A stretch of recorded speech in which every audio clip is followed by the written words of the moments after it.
Today we're rock hounding for garnets at a place called Garnet Hill.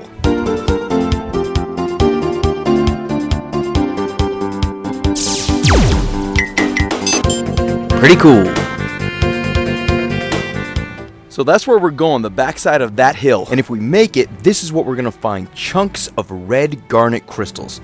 So let's get hiking. In order to get to this trail, you're actually going to have to go through a campsite, and if you go all the way to the back of it, there's a small trail, and that's what you're going to have to take. And as I hike up this hill, I'm already finding large chunks of granite. So as we're hiking, I'm finding a lot of chunks of granite on the trail, which is great because that's what the garnet is going to be hosted in. Also, I'm finding a lot of interesting quartz specimens, a lot of nice quartz crystals. Really, any sign of crystallization on the trail is a good thing.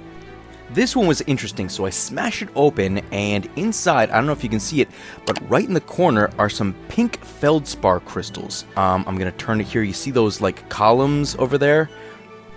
Some pink feldspar crystals. That's cool. The more minerals, the merrier. So it makes sense that we haven't found any garnets yet on the path because the deposit is on the backside and we're hiking up the front side. But lots of quartz and granite, just kind of like a pegmatite stew here, which reminds me a lot of the places where you would rock hound for garnets in San Diego. You know, Southern California, very similar terrain. Also, as I'm hiking up the hill, I came across this stuff growing on a tree right here. Any mushroom fans out there, was that chicken of the woods? I've always wanted to try that. I hear it's supposed to taste like chicken. Anyways, this trail is starting to get really steep really fast. I'm not gonna lie, this is a hard hike. It's just about an hour, but it's an hour uphill. And that last bit is killer. Once you come to this metal trail marker with all the bullet holes in it, you know you're close. From here, you're gonna just make it up to the top of the hill, and we find our first signs of garnet. At first, when you see it, it's gonna occur in the seams between the rocks. And if you follow those seams, it's gonna take you to the big garnet deposits. Big baseball-sized red crystals all over the place. I don't even have to dig for this stuff. I'm just finding it on the ground. And you're going to want to be discerning here because it's literally all over the place. So you're going to want to pick up the garnets that have nice crystal patterns to them. Garnets are normally a durable gemstone, but they will cleave. So be careful when you're dropping them into your crystal bag.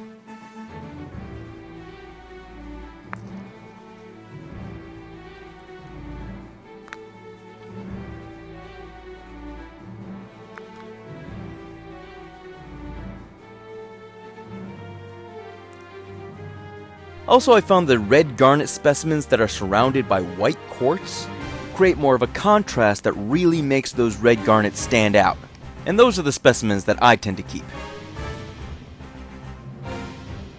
Also, wherever you find garnets, there's usually green epidote crystals nearby, and the ones here are monstrous. And when I say these things are on the ground, I mean it. Just check it out. I'm just gonna sift through the dirt here and find some really nice garnets. That's just a handful of quartz and garnet, and that one is a keeper.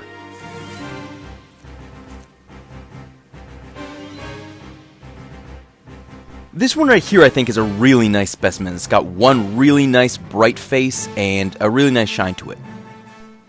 Here you can see the host rock. This is just the cliff face from where all the diggings were taken from. You can see it's just riddled with green epidote, quartz, and garnet just everywhere.